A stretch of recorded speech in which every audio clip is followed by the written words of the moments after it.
Melihat ronde terakhir di malam hari ini, dan gue juga ngeliat pengen mention satu lagi. Kalau lo mention soal Aura, gue pengen mention soal EVOS. Kenapa tuh? Agak sedikit mengalami kesulitan dengan masuknya Arul karena mungkin seperti yang sempat kita bahas di sebelum-sebelumnya, min satu chemistry mungkin masih terjadi.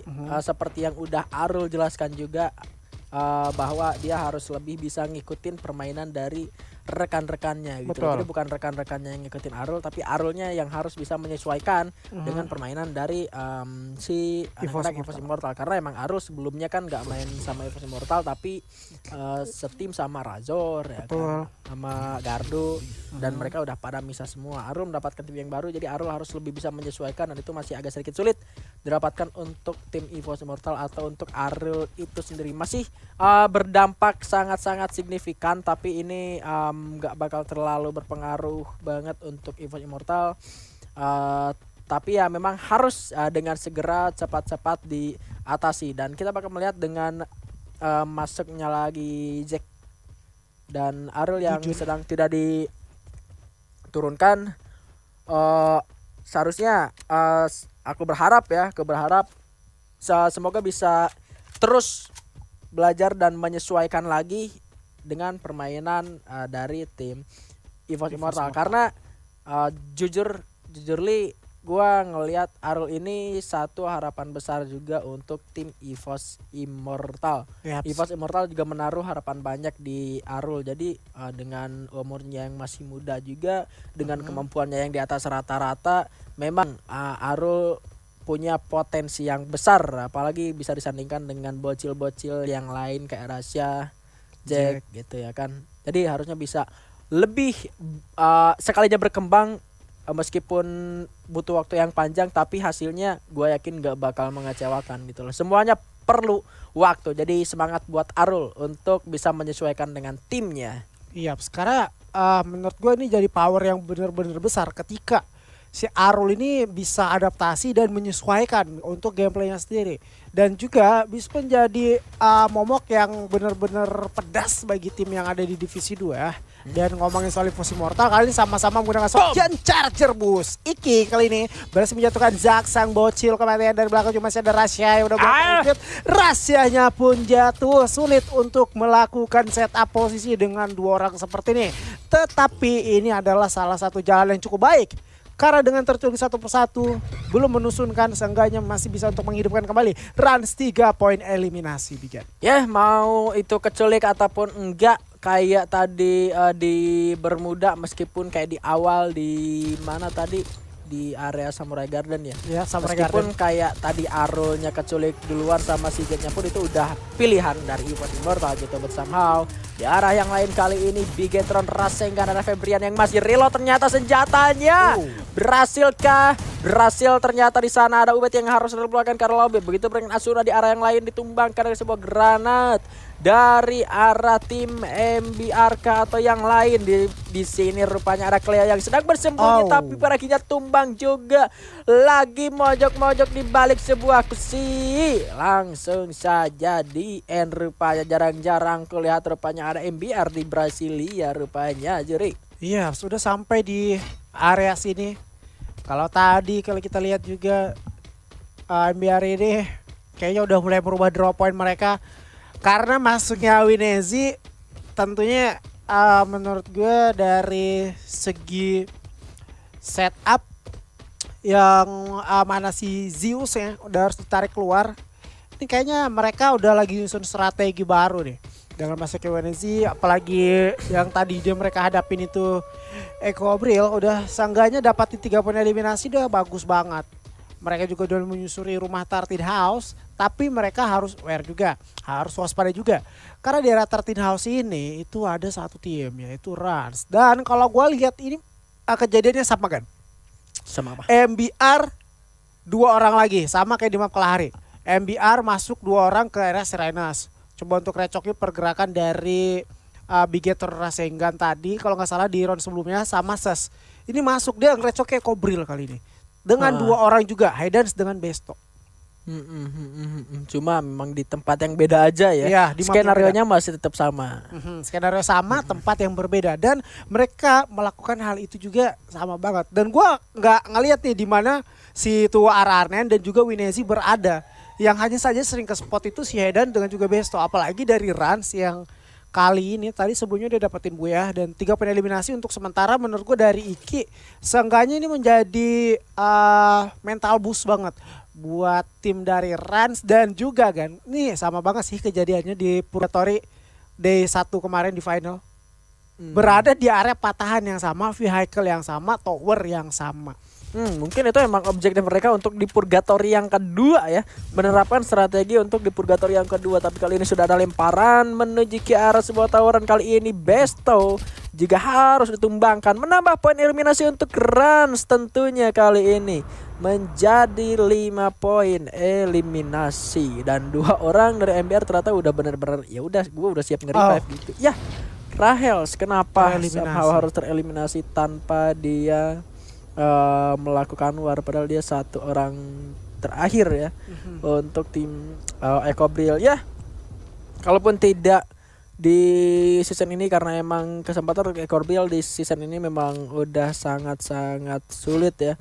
Lagi-lagi seperti yang dialami oleh EVOS Immortal dengan datangnya player baru Arul, jadi P-1 chemistry juga seperti yang udah dijelasin sama Asuna di beberapa minggu kemarin ya. Sama halnya gitu yang gua sampaikan buat EVOS Immortal, ini juga terjadi pada tim Ecobril. Kalau misalkan tidak bisa di season ini, mudah-mudahan masih bisa menunjukkan yang terbaik dan bisa bertahan di divisi ini sampai ke season depan. Lagi-lagi sekalipun kalau misalkan butuh waktu yang lama, tapi dengan kepercayaan dari tim Ecobril dengan datangnya player baru ini harusnya bisa memberikan potensi yang sangat luar biasa gitu loh. Intinya harus tetap sabar juga untuk cari chemistry yang kuat, cari permainan dan strategi yang benar-benar klop dengan timnya, dan juga ngelihat lawannya siapa juga, mempelajari strategi lawan juga itu penting gitu. Kita mempelajari titik lemah dari tim kita juga itu merupakan hal yang penting juga ya. Gue harap yang terbaik juga untuk Ecobril karena memang mereka adalah satu-satunya tim ladies yang ada di divisi ini. Jadi gue harap mereka masih bisa bertahan di season depan dan memberikan hal yang terbaik lagi setelah nanti istirahat dari off season nanti ya. Mungkin di season 6 bakal ada perubahan kalau misalkan Ecobril masih bisa bertahan di divisi ini. Gue harap yang terbaik juga untuk tim-tim yang lain juga yang sedang kasusnya sama, ngomongin soal P-1 chemistry yang kayak gituan ya. Padahal kalau gue lihat di AOE kemarin ya, Ecobril itu udah mencuri perhatian gue banget, apalagi dari Asuna. Lu mah ngomongin soal Ecobril mah tiap main pasti nyuri perhatian lu mulu. Ya, gue tahu. Karena gini kan. Gue tahu. Beda, bukan orangnya. Lu mah ngelihat yang pojok bawah kanan, gue tahu. Gameplaynya gini kan di minggu kemarin kan ya. Kalau nggak salah itu ada kejadiannya di tower tuh. Di tower Eko Asuna dengan penggunaan dapek 3 orang dia berhasil ngeklat sendirian di bisa dibilang ruang gerak yang emang benar-benar sempit dari Asuna. Sang kapten, mungkin Asuna ini menjadi kapten ya setelah menggantikannya Ega atau keluarnya Ega. Dia kayak membuktikan, gue cewek, gue nggak mau dipandang sebelah mata. Lu pengen berhadapan gue dengan secara dekat, ya resiko lu bakalan gue clutch. Itu terjadi. Gue lupa juga tim siapa yang berhasil direten sama dia. Bonafide ya. Ya bener banget, Bonafide yang ada di tower 3 orang sekaligus rata dengan dia. Ya itu memang motivasi dari Ecobril itu sendiri. Kalau misalkan lo dengerin setelah dia diwawancara sama gue sama Bung Syura kemarin kan. Kenapa masih tetap kekeh mau fight? Kenapa masih kekeh nggak mau ngindarin fight ya? Karena dia mau buktiin mau dia kalah fight, mau dia menang fight atau mau apapun hasilnya, yang penting gue nunjukin kalau gue berani, kalau gue bukan penakut meskipun gue cewek. Iya, itulah motivasi mereka gitu loh, terlepas dari hasil apapun. Tapi apa yang sudah mereka lakukan patut diapresiasi. Apalagi ini yang sudah kita tunggu-tunggu selama 1 season divisi 2, tapi masih saja menjaga jarak, dari jarak kejauhan saja. Mansnya sudah mulai terpancing untuk masuk ke atas, tapi Mansnya juga sudah mulai tertembak rupanya di sini dan mengamankan diri di balik sebuah pohon pinus. Iya, ini dia kita lihat Auranya mana sih bang? Inilah aura dengan EVOS yang emang kita tunggu-tunggu peperangannya, yang emang benar-benar kita nantikan. Dan ayolah. kita tunggu-tunggu, tetapi sudah terlihat EVOS sudah cukup membara masuk dalam jantung pertahanan sang naga kali, di mana Galang akan menjadi last man standing kah, dirinya bertahan di dalam satu tenda. Dewa Ubed berhasil mendapatkan Kenzie, kali ini benar banget Galang menjadi last man standing dan harus bertahan dari gempuran dua tim sekaligus. Di belakang sudah Dewa yang udah konvoy juga dengan vehicle motornya. Coba untuk membuka vision, apakah ada orang di depan sana dari EVOS juga kayaknya menyadari atau mengira ya posisi daripada si Galang ini tuh kayak Iqfa. Samar-samar tidak kelihatan. Samar-samar tidak kelihatan. Kayak Iqfa enggak tuh. Emang sulit, tetapi Dewa yang kayaknya udah mulai notice di sisi lain juga sudah ada Bigetron Rasengan. Apakah kali gue bakal dengar mantap Bigetron atau enggak? Karena ada M79 yang sejatinya udah diamankan oleh Plukis. Mervin posisi yang benar-benar bakal terancam. Aura dieliminasi di peringkat ke-11. Dan terlihat juga Ransnya udah pulang kali ini di posisi ke-10 menyusul Aura. Ini airdropnya punya si Rans enggak sih? Iya benar banget. Punya si Rans diambil sama Bigetron Rasengan. Mantap Bigetron, tetapi belum sampai di depan itu Bigan, baru kelar aja peperangan kedatangan MBR Epsilon. Terjadi war lagi di RSMPT. Wina sih merasakan tembakan itu dia.